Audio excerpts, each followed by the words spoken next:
Straight ahead on Eyewitness News Live at 11, rumors of school violence have many Valley parents and students worried. But you'll see why others say they're just that, rumors. After only 4 days of testimony, the defense rests in the Margaret Rudin murder trial. And County Commissioner Erin Kenney went before the State Ethics Commission today on charges she masterminded a Watergate-like break-in. You're watching Eyewitness News at 11 with Gary Waddell, Paula Francis, Kevin Janison, and Dave McCann. Good evening. Thanks for joining us. Paula is off tonight.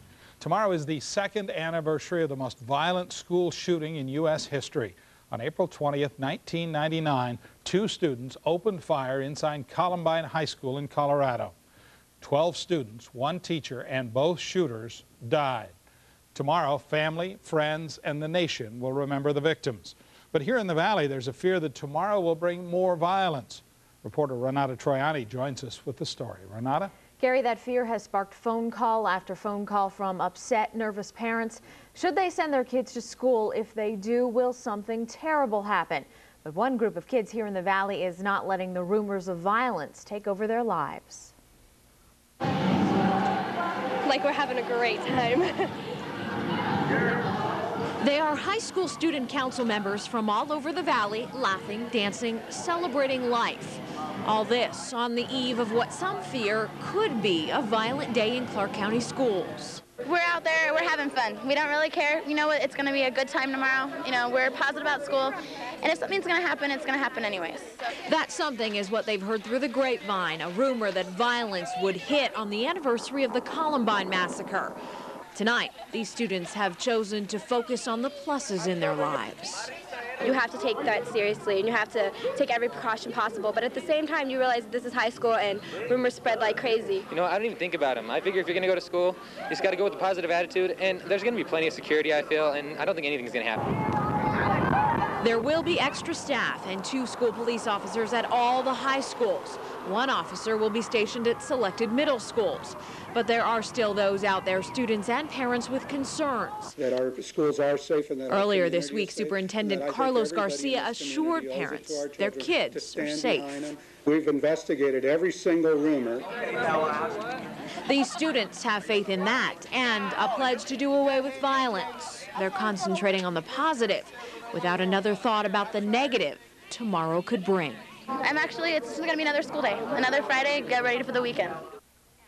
So how do you feel about security right here in Valley schools? You can express your concerns and your feelings on our message board tonight and all day tomorrow. Just log on to our website at KLAS-TV.com. Gary? Renata, thank you. Metro Police have arrested a convicted sex offender for possession of child pornography. 44-year-old Steve Pajanian was considered a Tier 3 sex offender, meaning that he was considered a high risk for reoffending. Authorities say Pajanian had applied to become a volunteer at a local hospital in the pediatric ward. That required a background check, and that's what led the investigation that resulted in his arrest. A light of hope was given to Valley children and parents tonight at a special ceremony. Adoptive children and foster parents gathered for the 2nd annual Light of Hope ceremony. April is National Child Abuse Awareness and Prevention Month. Tonight's ceremony recognized giving abused and neglected children a home full of love and support. One couple who's adopted 14 children received an award for their gift of love. They say giving children a home full of love and support is very rewarding. So we'd had them and we invested so much time and we loved these children and we adopted them. And that's how it started. And so then after you adopted them, then you felt that, well, I could do more. There are approximately 3,000 children in foster care here in southern Nevada. The defense in the Margaret Rudin case rested today. Nearly 2 months into the trial, there is now an end in sight. An end Margaret Rudin's attorneys say they think will set their client free. News 1's Dana Drake shows us what happened today. The defense would rest. Margaret Rudin's team of attorneys say they've proven reasonable doubt. We brought the case to the jury. We're not hiding anything, and I think the jury will see that. The defense says they successfully poked holes in the prosecution's main theories. that Ron Rudin was murdered in his bedroom while sleeping and that his body was burned inside an antique trunk at Nelson's Landing. Their last day trying to prove Rudin's innocent dealt with just a few witnesses. There was some interesting testimony from Susan Riesbeck. She worked for Ron Rudin in 1988. He was leaning forward and blood just like poured from his nose. It wasn't like you would get hit and get a bloody nose. This was more of a lot of blood. That information helped the defense with their theory that the blood in the master bedroom may have come from a nosebleed instead of a murder. The prosecution pointed out that Riesbeck only worked with Rudin for about 6 months and left on bad terms. Left you with some bad feelings about Mr. Rudin? Yes, sir. Because this murder trial dealt with complex issues, including real estate deals and a living trust, the defense team's last witness was an economics professor from UNLV. He testified about the law relating to trusts and estates. I never really agreed with all of these deeds. I think the jury is fed up with these deeds. They heard enough of it. It was important because it shows some of the disingenuous testimony that occurred during the state's case. With the final judgment day coming soon, Margaret Rudin seems calm and even jovial. I think they got a long way to go to prove the murderer, that Margaret Rudin committed a murder in this case. Dana Drake, News 1. The state begins its rebuttal case tomorrow morning. You can watch it live on our cable station, Las Vegas 1. You can also go to our website, KLAS-TV.com, for more information on the trial or to share your thoughts. Henderson police have identified the young woman found murdered there early Tuesday morning. She is 17-year-old Amanda Harkness. A city worker found her body near Lake Mead and Warm Springs. Police haven't released any information on just how she died, and they're not talking about suspects. An investigation is underway. The murder of Amanda Harkness is one of several violent crimes in Henderson recently. Last night, a fight between 6 males erupted at the Lakewood Cove apartment complex. 4 people were wounded. Many of the incidents have happened in the same general area. Henderson police say rapid growth in their city has brought an increase in crime. We have had a significant increase in activity in that area recently. We don't know if these incidents are related to each other at this time. We are working relatively shorthanded, and we are in need of more police officers. Henderson police say the shortage of officers is not the reason, though, for the climbing rate of violence. Residents in the Silverado Ranch area say they want a playground or a park, not a salvage yard on land near their homes. The residents and a developer have been battling over the land for months. County Planning Commission was to rule on the matter tonight, but as Eyewitness News reporter Carol Wilkerson shows us, the battle didn't end. They turned out in force to speak out against a proposal that they say could affect their property values and their lives. And we feel that we should be heard tonight. We've worked very hard to get everyone here together tonight so that we can speak and give our views. But Clark County Planning Commissioners voted instead to postpone discussion on the application to rezone the land behind these homes in the Silverado Ranch area. The developer has plans for the property, including the building of a salvage yard on what is now a gravel pit. Neighbors have been unhappy about the proposed zoning change for some time now, and after this latest delay by the commission, for these residents, the worries continue. I am a very concerned citizen where my kids will be growing up around it, and I think holding an indefinite date is unfair to all of us who have come. But for some of the others who showed up for the hearing, there is still a glimmer of hope that the zoning change application will be withdrawn by the land developer. Evidently, he's hired a consultant that is going to be rewriting a few things. They want to meet with the neighbors, and then we'll see what happens from there. You don't think this whole thing is over? I don't think it's over. It really doesn't make sense why, in the midst of all this residential or rural estate zoning, now somebody wants to build a industrial park. Carol Wilkerson, Eyewitness News. Another Planning Commission hearing on the matter has been tentatively set for July the 19th. City of Las Vegas Ethics Board today dismissed charges against City Council member Lynette Boggs McDonald. The board was looking at a trip Boggs McDonald made to Notre Dame. McDonald's attorney says the trip, made on the Station Casino's corporate jet, was part of her election campaign. Boggs McDonald contends the charge was politically motivated, made by the friend of an opponent. The State Ethics Board is also investigating that charge. The State Ethics Commission today cleared County Commissioner Aaron Kenney on charges she ordered a Watergate-style break-in at the county government center. Kenny told the commission that she did not ask 2 county workers to break in, but her chief accuser, former county worker Gene Smith, says Kenny indicated he might get his job back if he complied. She didn't come out and say, you guys got to break in and then you get your job back. It wasn't like that. We got this, and this is what she wanted us to do. She wanted us to do this for her. So, I mean, it was just like the reverse. Here's your reward, and this is what you got to do. You know, I mean, it was pretty cut and dry. In the end, the commission decided Kenny was telling the truth and had done nothing wrong. There are no plans for an appeal. 4 people were seriously injured today when an America West jet headed for Las Vegas hit turbulence.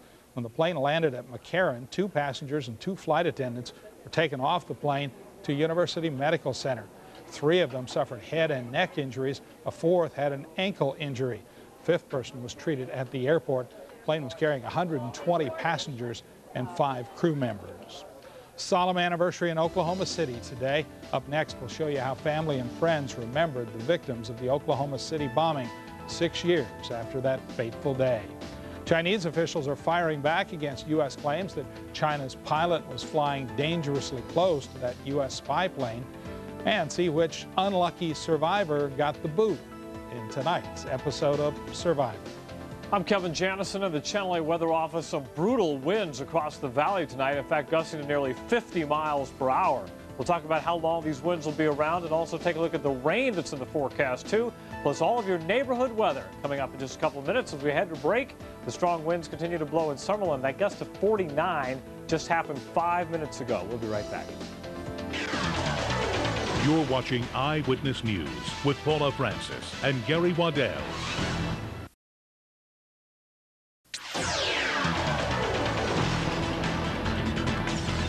Survivors of the Oklahoma City bombing gathered today to mark the 6th anniversary of the worst terrorist act in U.S. history. At a quiet ceremony, family and friends held silent for 168 seconds to honor the 168 victims. But many of those there were looking ahead to the May 16th execution date for one of the bombers, Timothy McVeigh. Families of the victims say it's been a day that's been too long coming.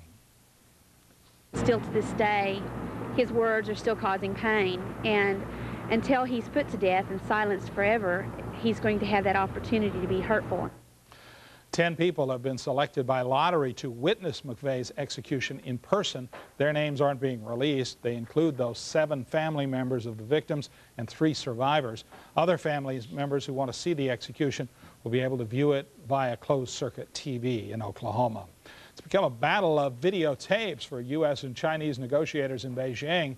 China claims these videos show American pilots are guilty of the same aggressive flying the Pentagon's accusing China of.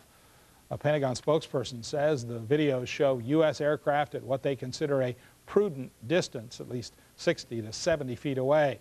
Second meeting today broke up with U.S. negotiators heading home, still without specific details on if or when that spy plane would be returned. They're going to hold on to the plane to see what they can get. They're going to try and get a little more out of the plane, look at it. But basically, they're going to make us squirm. The plane is still in China because the investigation has not been completed. The U.S. is also set to resume surveillance flights along China's coast, even as U.S. and Chinese negotiators discuss how those flights can be safely conducted. Mississippi River rose even higher today, making life difficult for residents in several Midwest states. More than 50 homes in this small Wisconsin town are being threatened by high water and flooding. In Iowa, thousands of sandbags are already in place, and frantic residents are working to put up more in hopes of holding back the rising waters. The National Guard and AmeriCorps volunteers are working with local volunteers to provide aid to those forced to flee their homes. Space Shuttle Endeavour is in orbit around the Earth tonight. We have booster ignition and liftoff of the Space Shuttle Endeavour, extending the reach of the space station while extending partnerships above. Pretty sight. It lifted off from the Kennedy Space Center late this morning. The crew will install a billion-dollar robotic arm in the International Space Station Alpha. Its primary mission to deliver and install that billion-dollar arm. The installation will require at least 2 spacewalks. The Endeavour is scheduled to return to Earth late this month. I think on the 29th or the 30th, somewhere in there. I'd love to watch one of those. Yeah, I would like to see it. Go down there, yeah. The whole ground rumbles and everything. You can see them all across Florida, even from the west coast of Florida, too. We'll have to go sometime. That would be nice. We'll just get on the party bus and head on down to Florida. Maybe we'll do it for spring break. I think some people here already did it. I tell you, the way things are going, you could just get with a good tailwind and zip on over there. I think it's pretty safe to say that we will have some wind damage tonight, mostly minor with smaller trees going down. We'll show you the winds in just a second, but I want to show you these pretty incredible pictures of this cactus that blooms only once a year, and it blooms at night. The flowers wither and die during the day, and this cactus is currently blooming at the Water District's Desert Demonstration Gardens. That's over there on Alta near Valley View. It is called a Trichocereus candykins for those botanical specialists out there. Let's get back to the wind and real-time neighborhood weather. We'll begin in Summerlin because things are really bouncing around out there. Those are the winds right now, 21 miles per hour, 24. It's been up to 49 in the last 10 minutes or so. Temperature is cool, so that wind is certainly adding some bite to the air. Elsewhere, we'll head on down to the south end of town where it's equally as windy, 25 and 29 miles per hour. This is at Wheeler's RV near Las Vegas Boulevard and the St. Rose Parkway.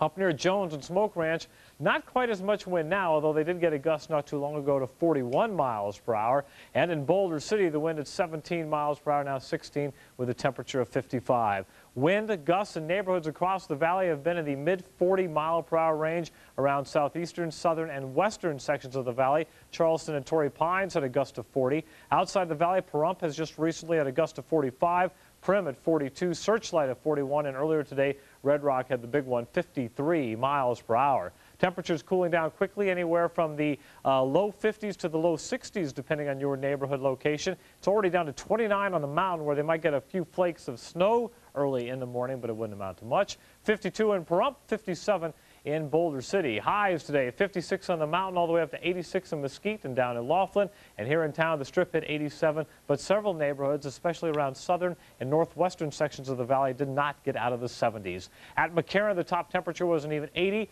That's a single degree above normal. And around the west, look at the cooler air in Reno with over 1/10 of an inch of rain. They topped out at 46. Albuquerque and Denver at highs of 77.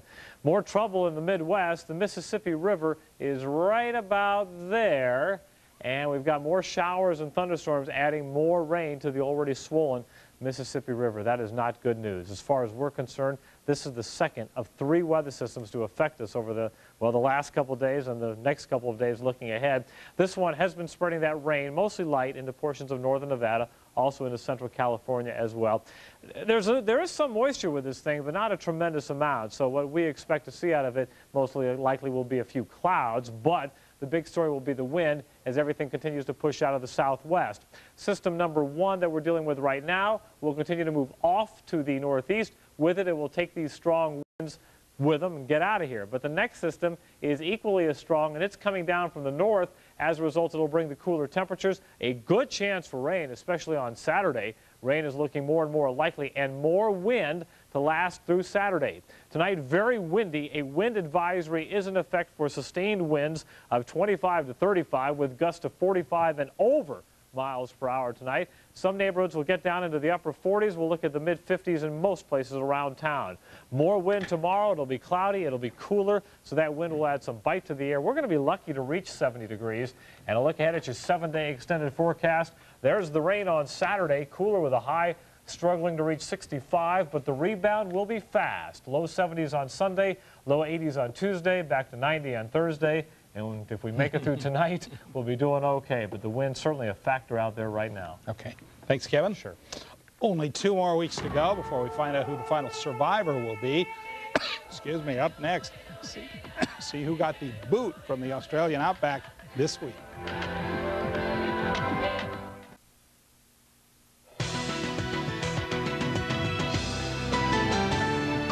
Teacher Roger Bingham got the boot from his fellow tribe mates tonight as Survivor heads into the final 2 episodes. Here's a look at some of the highlights from tonight's show. Now you will trust in your loved one or mom if you hope to win at Survivor.com.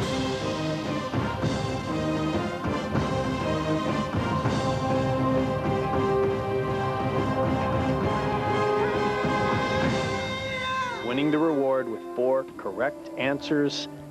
Tina. First person back here, completely freed, carrying their open shackles and their locks, wins immunity. Is that not right? That's not right. Oh, yes, come on, it should work. I need this.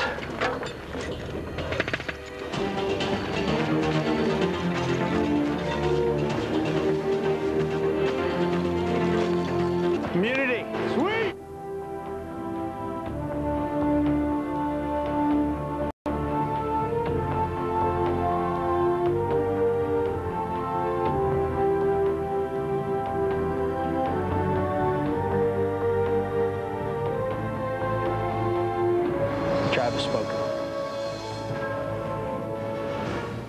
Only 2 weeks to go before the final survivor. You want to make sure to join Channel 8 and The Mix 94.1 in a finale party May 3rd at the Aladdin Theater for the Performing Arts.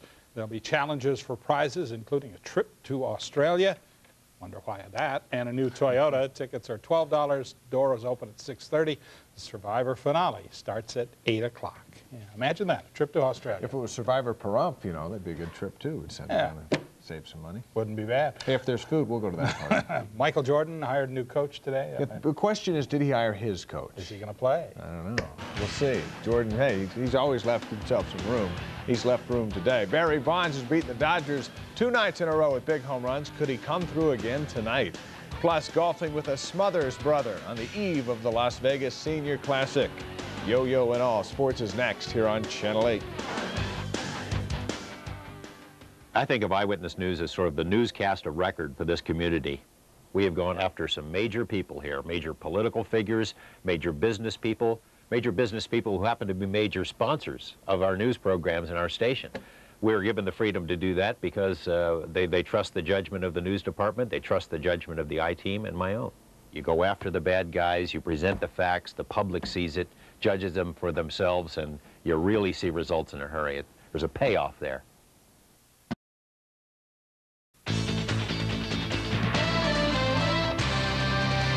Hey, the Los Angeles Dodgers finally figured out how to beat Barry Bonds and the Giants in San Francisco. Just score 10 runs. If you do that, the odds are in your favor. The Dodgers dropped consecutive games to the Giants on Bonds home runs. But tonight it's Marquise Grissom setting the tone with a solo shot in the first inning. It's 1-1 in the fourth when Paul LaDuca hits out to Marvin Bernard, actually hits past Marvin Bernard. Sean Green comes in to score. Later, Green returns to the plate and drives in Mark Rozolanek. Dodgers roll to a 10-1 victory. Bonds goes 1 for 3 with no home runs for the first time in 6 games. Colorado shut out San Diego, and Florida beats Montreal 5-2. In the American League, 5 hours and 57 minutes it took for the Yankees to beat Toronto in 17 innings. Cleveland's a winner. Boston and Oakland both win on the road. Seattle over Anaheim. The White Sox 3-1 over the Tigers. On the ice, Stanley Cup playoffs, Philadelphia trying to stave off the elimination of Buffalo. Mark Recchi breaks a 1-1 tie in the second, and the Flyers do the rest with defense. Dominic Hasek and company, 2 tough tonight. Flyers win 3-1, but Buffalo still leads the series 3-2. St. Louis has a 3-2 lead now over San Jose in their series, and the Dallas Stars have a 3-2 lead in their series with Edmonton. Play begins tomorrow in the Las Vegas Senior Classic. The tournament's out at the TPC Summerlin. Today, the Pro-Am brought together one of the hottest players on tour with a man sporting a very mean yo-yo. Here's Chris Matthews. See, the PGA Tour, they're getting stuffy. I always played the AT&T at Pebble Beach, and they banned my yo-yo. I looked in the rule book, and there was nothing in there about the yo-yo. It was the Tiger Woods rule. It bothered Tiger that I was doing yo-yo putts. But then I said, you know, let's tell Tiger not to bounce that ball on the club face. It irritates me. You know? Just having a good time today. I got Tommy Smothers in the group, and I got a feeling we're gonna have a little laughter today. Having fun spinning yo-yos with Tommy Smothers and golfing. Boy, Doug Toole's Thursday doesn't get any better. Can you spin a yo-yo?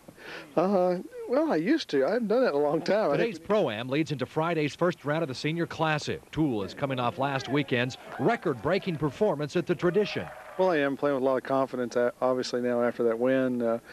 I got very well prepared last week, and I'm feeling very confident about my game. We'll just have to see what we can do in Vegas. I always come here off a win, though. It's a bad place to bring a lot of money. He can win a lot more if he continues his hot streak this weekend. With wind in the forecast, Toole may have to retool his game because others have the weapons to combat Mother Nature. No, you know, Alan Doyle might do well because he hits that little low ball and knows how to run it up, and a guy like that can be pretty tough in the wind. Things get serious Friday through Sunday. Today it's just some fun in the sun. And with Smothers, you get a little entertainment along the way. Eiffel Tower now. Chris Matthews, Channel 8 Eyewitness Sports. Thank you, Chris. The younger fellas are underway at the Houston Open. Fred Couples, just one shot off the lead. He's at -4. There's a nice eagle there. Been a while since Couples has been up near the top. Joe Duran here for a putt. He's at -5. Tied in the lead with Lee Jansen, who chips in from the fringe. Live CBS coverage of the Houston Open begins Saturday afternoon at 1 o'clock right here on Channel 8. Looking forward to that. Washington Wizards president Michael Jordan announced Doug Collins as the team's new coach. Jordan played for Collins in Chicago, and his hiring only adds to speculation that Jordan himself plans to return. Michael said as of today, he's not playing next year, but he said he might feel differently 3 months from now, or tomorrow, or whenever camp begins. Leaving the door open. Or whenever tickets go on sale. Thanks, Dave. You're welcome. Bloomingdale shoppers in New York are in for a treat with the store's latest window display. The store's windows showcase the new Moulin Rouge fashion line from the upcoming motion picture of the same name. Film star Nicole Kidman and 50 can-can dancers unveiled the new display today. The store will carry everything from cocktail dresses to jewelry and makeup. And a special treat, the $1 million necklace that Kidman wore in the film is also on display. Wow. A little security involved, too. So it's time. That's it for us for tonight. Thank you for joining us. Have a nice evening. Stay out of the wind, and we'll see you tomorrow.